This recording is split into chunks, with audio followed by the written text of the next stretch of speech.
Lecture de L'homme au rat de Sigmund Freud, paru en 1909. Le lecteur trouvera dans les pages qui suivent deux choses. Premièrement, des fragments de l'histoire d'un cas de névrose obsessionnelle qui, compte tenu de sa durée, de ses effets néfastes et de l'appréciation subjective du patient lui-même, peut être rangé parmi les cas relativement graves, et le récit partiel de son traitement qui, en l'espace d'une année environ, est parvenu au rétablissement complet de la personnalité du malade et à la suppression de ses inhibitions. Deuxièmement, en partant de ce cas, mais aussi en s'appuyant sur d'autres analysés précédemment, quelques indications aphoristiques sur la genèse et le mécanisme subtil des processus psychiques obsessionnels qui, je l'espère, viendront prolonger mes premières élaborations sur le sujet, publiées en 1896. Un tel sommaire me semble devoir être justifié. On risquerait sinon de croire que je tiens ce genre de publication pour irréprochable et pour digne d'être imité, alors que je ne fais en réalité que m'adapter aux obstacles externes et inhérents au sujet, et que j'aurais volontiers offert plus si j'en avais eu le droit et le pouvoir. Je ne puis en effet divulguer l'histoire complète de ce traitement, car cela exigerait d'entrer en détail dans la vie de mon patient. L'attention fâcheuse d'une capitale comme Vienne, portée tout particulièrement sur mon activité de médecin, m'interdit de présenter un récit fidèle de ce cas. Cependant, les travestissements dont on se sert généralement dans les publications scientifiques me paraissent de plus en plus inappropriés et condamnables.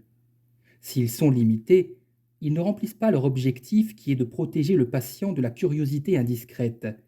Si par contre ils sont plus abondants, ils demandent des sacrifices trop importants, dans la mesure où ils rendent inintelligibles les connexions internes du matériel analytique qui sont indissociables des petits détails de la vie du patient. Il résulte de ce fait le paradoxe suivant. Il vaut mieux divulguer au public les secrets les plus intimes d'un patient, par lesquels il reste anonyme, que les traits les plus innocents et les plus banals de sa personne, par lesquels il est connu de tous et qui le dévoileraient aux yeux du monde.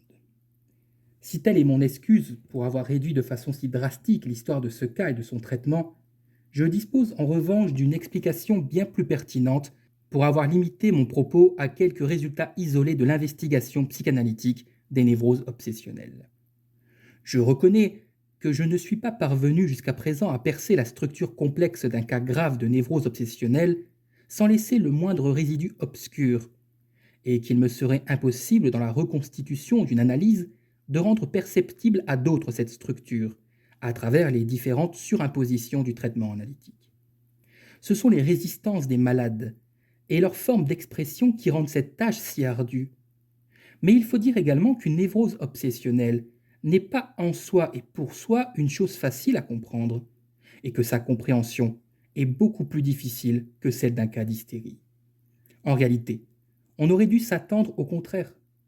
La langue de la névrose obsessionnelle, c'est-à-dire le moyen par lequel la névrose obsessionnelle exprime ses pensées secrètes, n'est pour ainsi dire qu'un dialecte de la langue de l'hystérie. Il s'agit d'un dialecte avec lequel notre empathie devrait pouvoir opérer plus facilement et avec plus de succès, car il est plus proche de l'expression de notre pensée consciente que la langue de l'hystérie. Le dialecte de la névrose obsessionnelle ignore avant tout le sceau du psychique dans l'innervation somatique, que nous ne parvenons jamais à reproduire avec nos concepts. Peut-être est-ce seulement à cause de notre manque de familiarité avec la névrose obsessionnelle que la réalité ne confirme pas cette attente. Les névrosés obsessionnels de grand calibre se soumettent bien plus rarement au traitement analytique que les hystériques. De plus, ils dissimulent leur état pathologique dans la vie de tous les jours autant que cela leur est possible et ne se rendent la plupart du temps chez le médecin qu'à un stade si avancé de la maladie que, s'il s'agissait par exemple d'une tuberculose des poumons, ils ne pourraient plus être admis dans un sanatorium. J'utilise à dessein cette comparaison car dans les cas légers et graves de névrose obsessionnelle, tout comme pour cette maladie infectieuse chronique, on peut se référer à une série de brillants succès thérapeutiques quand ces cas sont traités à leur début. Dans de telles conditions, il ne reste plus qu'à publier ces choses avec l'imperfection et l'incomplétude avec lesquelles nous les connaissons et sommes autorisés à les transmettre. Les fragments de connaissances mis au jour par un laborieux travail et présentés ici peuvent paraître en eux-mêmes peu satisfaisants, mais ils pourront servir de point de départ au travail d'autres chercheurs, et ainsi l'effort commun viendra à bout de ce qui est peut-être au-dessus des forces de l'individu. Extrait de l'histoire du cas. Un jeune homme qui a étudié à l'université se présente à moi en me faisant savoir qu'il souffre d'obsession depuis son enfance, mais avec une plus grande intensité depuis 4 ans. D'après ses dires, l'objet principal de son mal est la crainte qu'il arrive quelque chose à 2 personnes qu'il aime beaucoup, son père et une dame qu'il vénère. Par ailleurs, il dit ressentir des impulsions compulsives, comme par exemple celle de se trancher la gorge avec un rasoir, et produit des interdits qui se rapportent également à des objets insignifiants. Il a perdu des années à lutter contre ses idées obsédantes et s'en est trouvé retardé dans le cours de sa vie. Aucune des différentes cures qu'il a tentées ne lui a été d'un secours quelconque, si ce n'est une hydrothérapie pratiquée dans un établissement près de on ne sait où. Cette dernière n'a eu des effets que parce qu'il y avait fait une rencontre qui l'avait conduit à des rapports sexuels réguliers. Ici, il n'a pas ce genre d'occasion et ses rapports sexuels sont rares et très irréguliers. Les prostituées éveillent en lui un sentiment de dégoût. Sa vie sexuelle a été dans l'ensemble misérable. La masturbation n'y a joué qu'un faible rôle dans sa 16e ou 17e année. Sa puissance sexuelle est normale. Premier coït à l'âge de 26 ans. Il fait l'impression d'un esprit clair et sagace. À ma question sur la raison qui lui fait mettre en avant dans son récit ces informations sur sa vie sexuelle, il me répond que c'est la seule chose qu'il sache de mes théories. Il n'a rien lu, sinon de mes écrits, mais récemment, en feuilletant un livre que j'ai écrit, il est tombé sur l'explication de certaines associations verbales étranges qui lui ont tellement rappelé ses propres élaborations en rapport avec ses idées obsédantes qu'il s'est décidé à se confier à moi. Le début du traitement. Le lendemain, après l'avoir fait s'engager à respecter l'unique condition de la cure, dire tout ce qui lui passe par la tête, même si cela lui est désagréable ou lui semble sans importance, sans lien avec ce qui a été dit précédemment ou dépourvu de sens, et après l'avoir laissé libre de choisir le sujet par lequel il veut commencer ses révélations, le patient débute de la façon suivante. Il a un ami, me dit-il, qu'il estime par-dessus tout. Il se rend toujours chez lui quand une impulsion criminelle le tourmente, et il lui demande s'il le méprise et le tient pour un criminel. L'ami lui remonte généralement le moral en lui assurant qu'il est un homme irréprochable qui s'est visiblement habitué depuis l'enfance à considérer sa vie sous cet angle. Un autre ami avait auparavant exercé sur lui une influence similaire. Il s'agissait d'un étudiant de 19 ans. Lui n'avait à l'époque que 14 ou 15 ans, qu'il aimait bien et qui avait gonflé son estime de soi au point qu'il lui semblait pouvoir se considérer comme un génie. Cet étudiant devint plus tard son précepteur et changea tout à coup de comportement au point de rabaisser son élève au rang de crétin. Il remarqua alors que cet étudiant s'intéressait à l'une de ses sœurs et qu'il ne s'était lié à lui que dans le but de se créer un accès libre à leur maison. Ce fut le premier grand choc de sa vie. Il poursuit sans la moindre transition apparente. Je cite. « Ma vie sexuelle a commencé très tôt. Je me souviens d'une scène de ma 4e ou 5e année qui m'est revenue à l'esprit des années plus tard avec clarté. Nous avions une jeune gouvernante très belle, mademoiselle Peter. Elle était allongée un soir sur le sofa, légèrement habillée, et lisait. J'étais allongé à côté d'elle, et je lui demandai la permission de me faufiler sous ses jupes. Elle me le permit à condition que je ne le dise à personne. Elle n'était que peu vêtue. Je touchai de mes doigts ses organes génitaux et son ventre qui me paraissait étrange. Depuis, il m'est resté une curiosité brûlante qui me tourmente, voir le corps féminin. Je me souviens encore avec quelle impatience j'attendais dans le bain où j'étais autorisé encore à me baigner avec la demoiselle et mes sœurs, qu'elle entre déshabillée dans l'eau. Je me souviens de plus de choses à partir de la 6e année. Nous avions alors une autre demoiselle, également jeune et belle, qui avait des abcès sur le derrière qu'elle avait l'habitude de presser le soir. Je guettais ce moment où je pouvais apaiser ma curiosité. Il en allait de même au bain, même si mademoiselle Lina était plus réservée que la première. Je me souviens d'une scène, je devais avoir alors 7 ans. Nous étions assis ensemble un soir, la demoiselle, la cuisinière, une autre jeune fille, moi et mon frère, plus jeune que moi d'1 an et demi. Je saisis soudain de la conversation entre les 2 jeunes filles les paroles suivantes de mademoiselle Lina. Je cite. « Avec le petit, on peut déjà faire la chose, mais le Paul, c'est-à-dire moi, est trop maladroit. Il viserait sûrement à côté. » Fin de citation. Je ne compris pas exactement de quoi il était question, mais je compris l'humiliation et me mis à pleurer. Lina me consola en me racontant qu'une jeune fille qui avait fait une chose semblable avec le garçon, dont elle avait la charge, fut emprisonnée pendant plusieurs mois. Je ne crois pas qu'elle ait fait avec moi la moindre chose interdite, mais je prenais beaucoup de liberté avec elle. Quand je venais dans son lit, je soulevais ses vêtements et je la touchais. Elle se laissait faire tranquillement. Elle n'était pas très intelligente et était manifestement très en manque sexuellement. À 23 ans, elle avait déjà eu un enfant. Elle se maria plus tard avec le père de l'enfant, si bien qu'elle se fait appeler aujourd'hui Madame Euphrate. Je la vois encore souvent dans la rue. Dès l'âge de 6 ans, je souffrais d'érection, et je sais qu'une fois je suis allé voir ma mère pour m'en plaindre. Je sais également que j'ai dû alors surmonter quelques hésitations, car je me doutais du lien entre mes idées et ma curiosité. J'ai même eu un temps à l'époque l'idée maladive que mes parents connaissaient mes pensées, chose que je m'expliquais en croyant que je les exprimais à voix haute sans moi-même les entendre. Je vois là le début de ma maladie. Il y avait des personnes, des jeunes filles qui me plaisaient beaucoup et que je désirais instamment voir nues. Mais dans ces moments de désir, je ressentais un sentiment étrange et inquiétant, comme si quelque chose devait se produire si j'avais de telles pensées, et comme si je devais tout faire pour l'empêcher.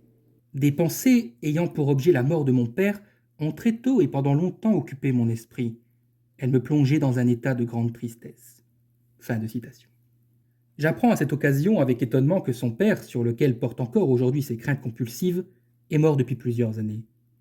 Ce que notre patient, dans la première heure du traitement, décrit de sa 6e ou 7e année, n'est pas seulement le début de la maladie, comme il le croit, mais déjà la maladie elle-même.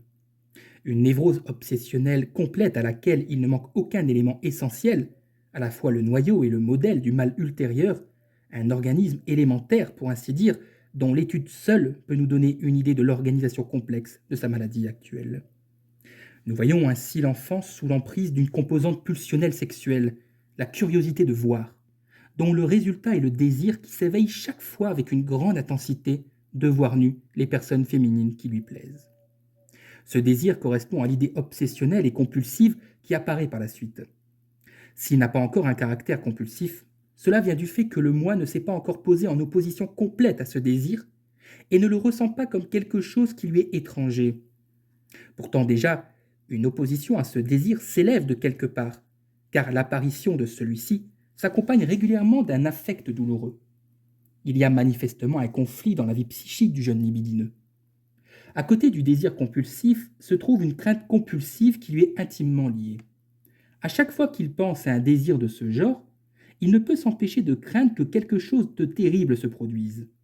Cette chose terrible prend déjà la forme caractéristique de l'indétermination qui, à un stade ultérieur, ne manquera pas d'apparaître à chaque manifestation de la névrose.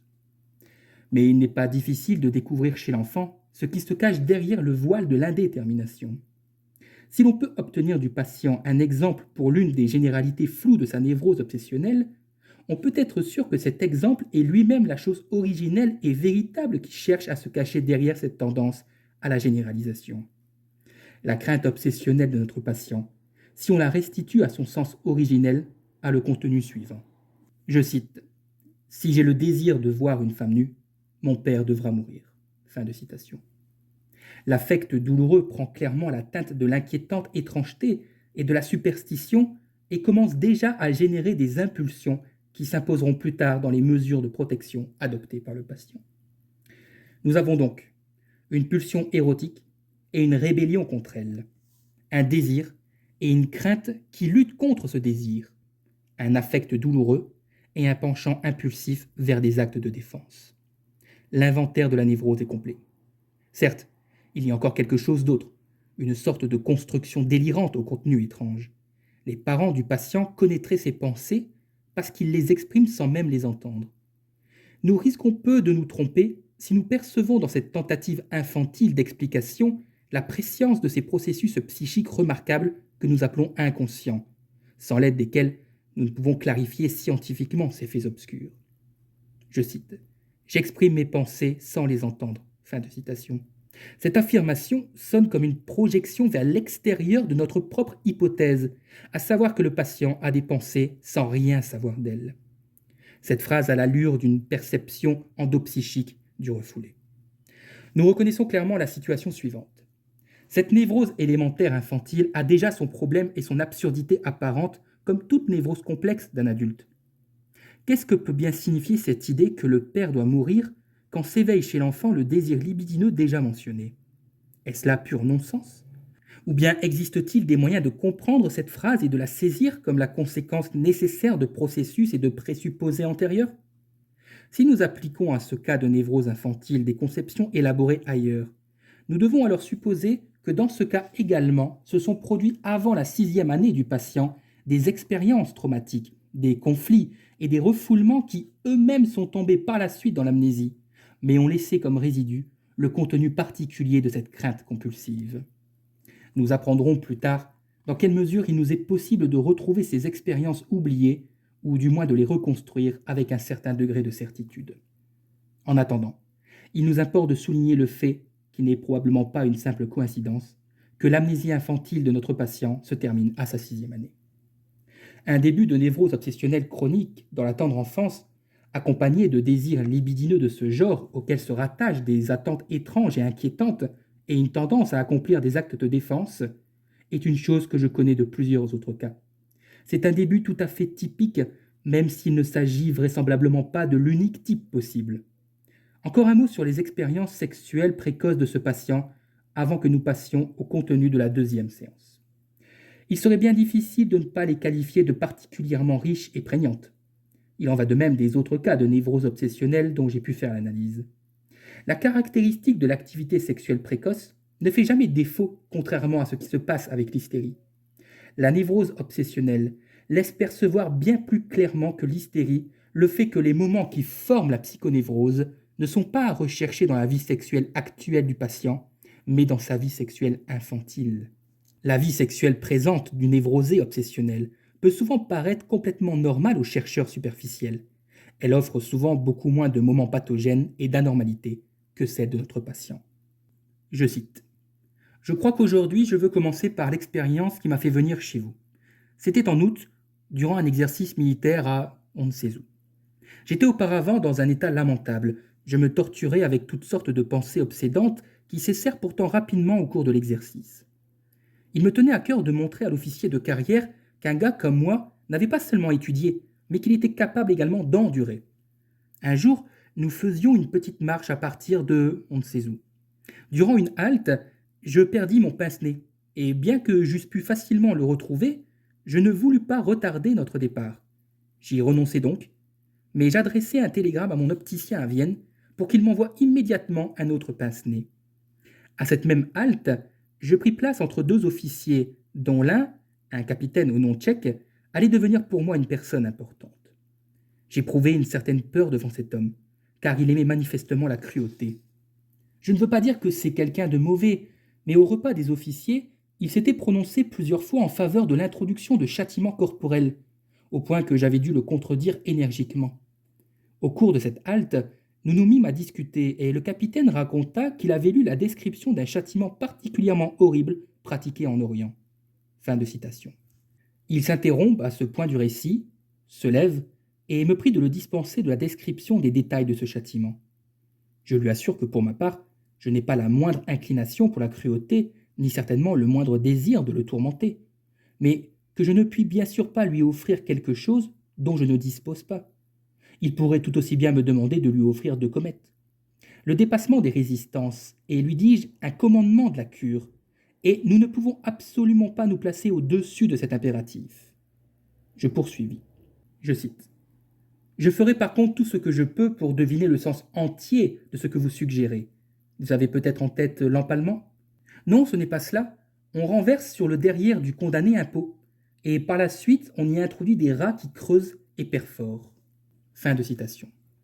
Il s'était à nouveau levé et donnait tous les signes de l'horreur et de la résistance. L'anus, me permis-je d'ajouter. À tous les moments importants de son récit, on remarque sur son visage une expression composite très étrange, que je ne peux interpréter que comme l'horreur devant son propre plaisir qui lui est inconnu. Il poursuit avec la plus grande difficulté. Je cite. À ce moment me traverse l'idée que cela arrive à une personne qui m'est chère. Fin de citation. En réponse à une question directe de ma part, il indique que ce n'est pas lui qui accomplit le châtiment, mais qu'il est exercé de façon impersonnelle. Peu après, j'apprends que la personne à laquelle se rapportait cette idée était la dame qu'il vénérait. Il interrompt son récit pour m'assurer à quel point ces pensées qui s'imposent à lui sont étranges et hostiles, et avec quelle rapidité extraordinaire défile en lui tout ce qui se rattache à elles. Simultanément à cette idée, la sanction est toujours là, c'est-à-dire la mesure de défense qu'il doit suivre pour que ce fantasme ne se réalise pas. Pendant que le capitaine parlait de ce châtiment atroce et que ces idées lui traversaient l'esprit, il réussit à se protéger de ces deux menaces par sa formule habituelle, un mais, accompagné d'un geste de répudiation de la main et de la question qu'est-ce qui te passe donc par la tête? La mention de ces deux menaces retint mon attention, comme elle ne manquera pas de sembler incompréhensible au lecteur. Nous n'avons jusqu'à présent entendu parler que d'une seule idée. Le châtiment des rats est infligé à la dame. Maintenant, il lui faut concéder qu'une autre idée lui vient en même temps à l'esprit. Le châtiment s'applique également à son père. Or, comme son père est mort depuis de nombreuses années, cette crainte obsessionnelle est donc encore bien plus insensée que la première. C'est pourquoi elle cherche à se cacher encore un peu avant de passer à l'aveu. Le soir suivant, le même capitaine lui remettait un paquet arrivé par la poste en lui disant, je cite, « Le lieutenant A avancé pour toi les frais de réception.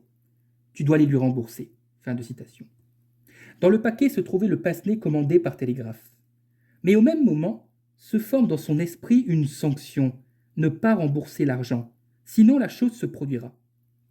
Alors, conformément à un type de comportement dont il est coutumier, s'élève immédiatement en lui pour combattre cette sanction un commandement aux allures de serment solennel. Tu dois absolument rembourser au lieutenant A les 3,80 couronnes. Il se dit ces paroles à lui-même en les prononçant quasiment mezza voce. 2 jours plus tard, l'exercice militaire se terminait. Il passa ce temps à s'efforcer de rembourser au lieutenant A cette petite somme, ce à quoi s'opposaient à chaque fois de nouveaux obstacles de nature apparemment objective. Il essaya tout d'abord d'effectuer ce paiement par l'intermédiaire d'un autre officier qui se rendait à la poste. Mais il fut très content quand cet officier lui rendit l'argent en lui expliquant qu'il n'avait pas rencontré le lieutenant A à la poste.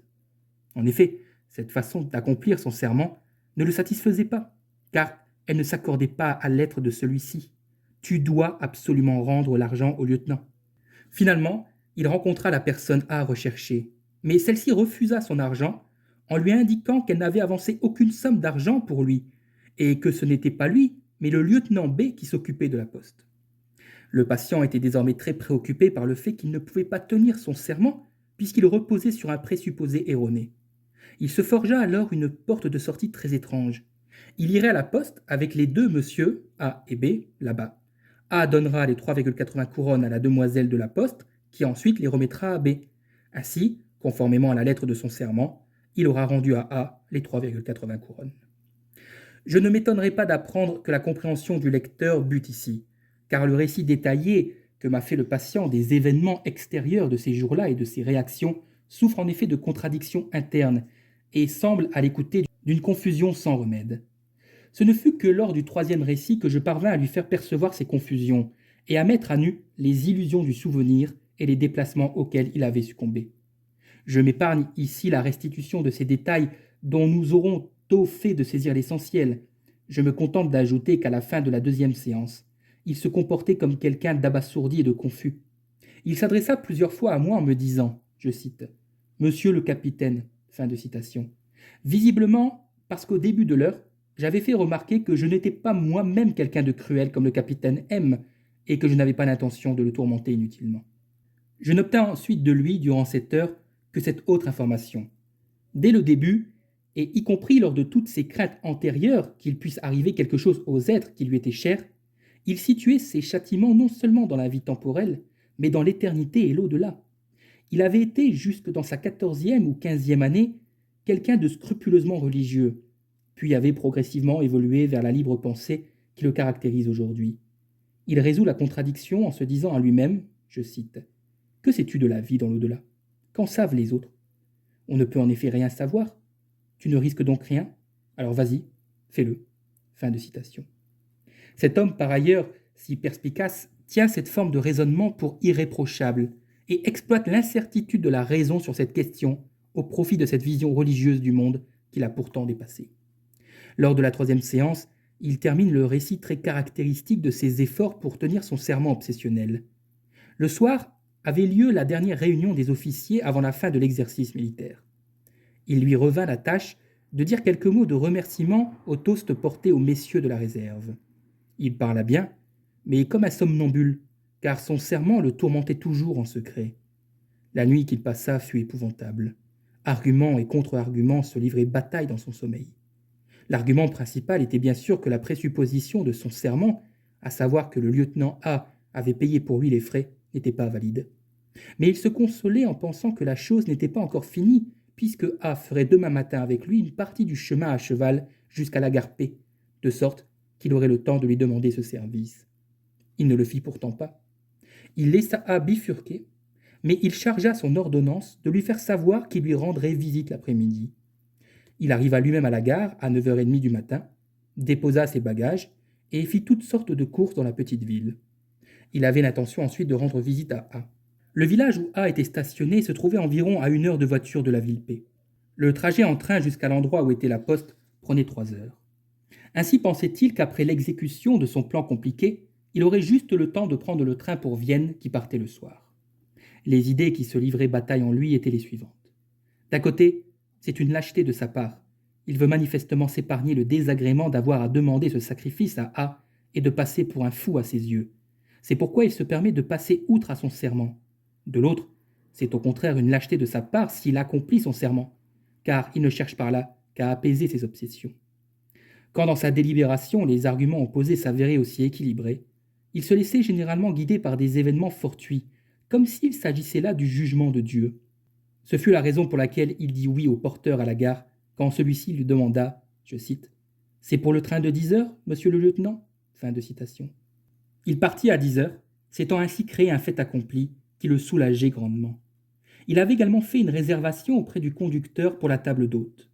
Soudain, à la première gare où s'arrêta le train, il lui vint à l'esprit qu'il pouvait encore descendre, attendre le prochain train en sens contraire, se rendre à P et aller ensuite en voiture jusqu'au lieu où le lieutenant A avait ses quartiers, pour ensuite faire avec lui un trajet en train de 3 heures jusqu'au bureau de poste, etc. Seule la considération de la parole qu'il avait donnée au garçon de la restauration le retint d'accomplir ce plan. Cependant, il n'y avait pas renoncé, il avait simplement repoussé la descente du train à un arrêt ultérieur. Il se démena ainsi en lutte intérieure d'arrêt en arrêt, jusqu'à ce qu'il parvienne à une gare où il lui parut impossible de descendre, car il avait là de la famille. Il décida de poursuivre le trajet jusqu'à Vienne, d'aller voir son ami, de lui présenter la chose et, selon sa décision, de prendre ou non le train de nuit pour P. Quand je lui fais part de mon doute quant à la possibilité de réaliser un tel plan, il me répond avec assurance qu'entre l'arrivée de son train et le départ de l'autre train, il disposait d'une demi-heure de battement. Arrivé à Vienne, il rencontra son ami, mais pas au restaurant où il avait espéré le trouver. Ce ne fut qu'à 11 heures de cette même nuit qu'il entra dans l'appartement de son ami, et put alors lui raconter son affaire. L'ami joignit les mains d'étonnement en voyant qu'il pouvait encore hésiter sur le fait de savoir s'il s'agissait d'une idée obsessionnelle. Il sut le rassurer pour cette nuit, de sorte qu'il dormait parfaitement. Le lendemain matin, son ami se rendit avec lui à la poste pour expédier les 3,80 couronnes au bureau de poste où était arrivé son pince-nez. Cette dernière révélation me fournit un point de départ pour débrouiller les déformations contenues dans son récit. Si son ami l'avait ramené à la raison et l'avait décidé à expédier la petite somme non pas au lieutenant A ni au lieutenant B, mais directement au bureau de poste, il devait donc savoir, et ce dès son départ de P, qu'il n'était redevable des frais de réception à personne d'autre qu'à l'employé de la poste. Il s'avéra en effet qu'il le savait avant même l'injonction du capitaine de rembourser le lieutenant A et avant son serment, car il se souvenait maintenant que quelques heures avant la rencontre avec le capitaine Cruel, il avait eu l'occasion de faire la connaissance d'un autre capitaine qui lui avait dit ce qu'il en était vraiment. Cet officier, en entendant son nom, lui avait raconté qu'il avait été peu auparavant à la poste, et que la demoiselle de la poste lui avait demandé s'il connaissait un certain lieutenant H, pour qui était arrivé un paquet à remettre contre paiement des frais de réception. Il répondit que non, mais la demoiselle était d'avis qu'elle pouvait faire confiance à ce lieutenant inconnu, et lui dit qu'en attendant, elle réglerait elle-même les frais. C'est ainsi que notre patient prit possession du pince-nez qu'il avait commandé. Le capitaine Cruel commit une erreur en l'enjoignant, quand il lui remit le paquet, de rendre les 3,80 couronnes à A. Notre patient devait nécessairement savoir qu'il s'agissait d'une erreur. Et pourtant, malgré cela, il fit sur la base de cette erreur un serment qui devait par la suite tourmenter son existence. L'épisode avec l'autre capitaine et l'existence de la demoiselle de la Poste, qui lui avait fait confiance, avait ainsi été supprimé de son attention consciente lors du serment, et plus tard également de la mienne lors de son récit des événements. J'admets que, suite à cette rectification, son comportement en devient encore plus insensé et incompréhensible qu'auparavant. Après avoir quitté son ami et être rentré dans sa famille, le doute l'assaillit à nouveau.